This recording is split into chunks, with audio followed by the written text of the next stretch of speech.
इकाई 5 हिंदी कविता। अब अगले राइटर है सच्चिदानंद हीरानंद वात्स्यायन। आगे शॉर्ट में इनको बोलते हैं आगे। इनकी 5 कविताएं हैं। कल की बाजरे की 1949 में आई थी और ये संकलित है हरी घास पर क्षण भर, 1949 में संकलित हुई थी। फिर दूसरी कविता इनकी हरी घास में क्षण भर, ये 1949 में आई थी और ये भी काव्य संग्रह हरी घास में क्षण भर में ही संग्रहित है। 1940 मतलब कविता का नाम भी हरी घास में क्षण भर है और काव्य संग्रह का नाम भी हरी घास पर क्षण भर ही है।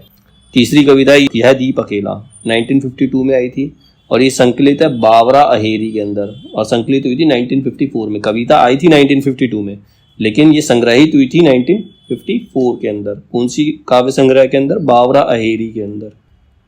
चौथी कविता है असाध्य वीणा।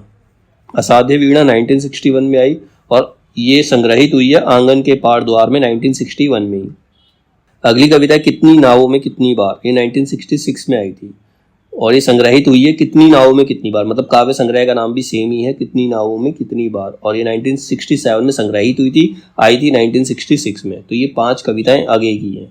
आगे का पूरा नाम क्या है? सच्चिदानंद हीरानंद वात्स्यायन। ठीक है।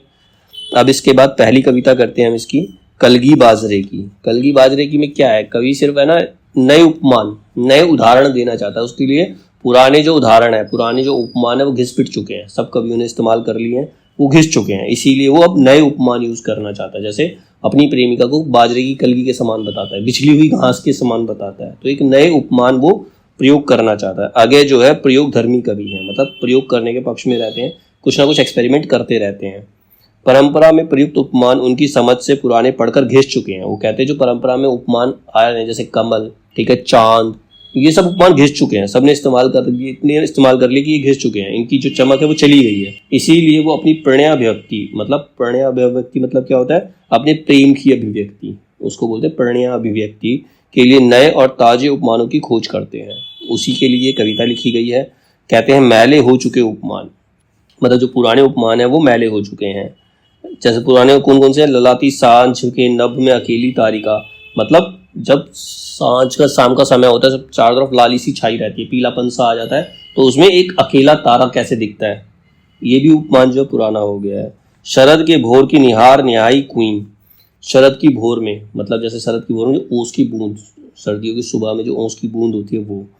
तट की कली चंपे की, चंपा की कली जो एकदम खिलती है। तो ये सारे उपमान यूज हो चुके हैं कवि द्वारा दिए गए। ये तो पुराने उपमान थे। अब कवि कौन से उपमान देता है? हरी बिछली घास, मतलब बिल्कुल कोमल कोमल सी हरी हरी जो घास होती है, जो किसी ने पैरों से बिछला दी, मतलब पैरों से दबा दिया, उसको कुचल दिया है, हरी बिछली घास को। ठीक है।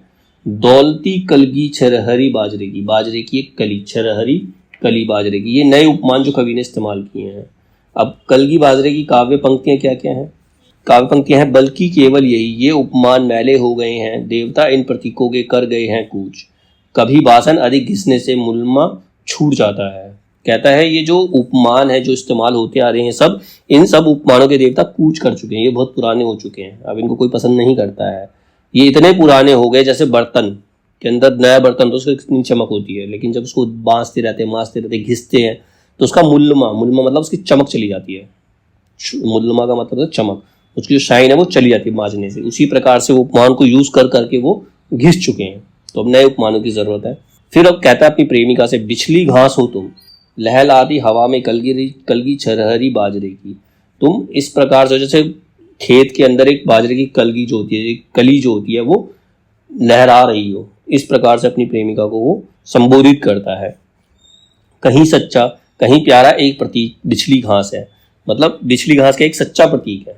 अब जो प्रेमिका है वो उसके सुंदरता को उसको पान करना चाहता है, जैसे किसी ने जो घास है उसको इस्तेमाल कर लिया, तो इसीलिए उसको बिछली घास के समान बताता है। कहता है शब्द जादू हैं मगर क्या यह समर्पण कुछ नहीं। शब्द तो जादू होते हैं, लेकिन जो प्रेमिका अपनी प्रेमिका के लिए, कवि का जो उसके लिए समर्पण है, क्या ये समर्पण कुछ नहीं है? मतलब अगर वो नए उपमान यूज करेगा तो क्या उसमें वो फीलिंग नहीं आएगी?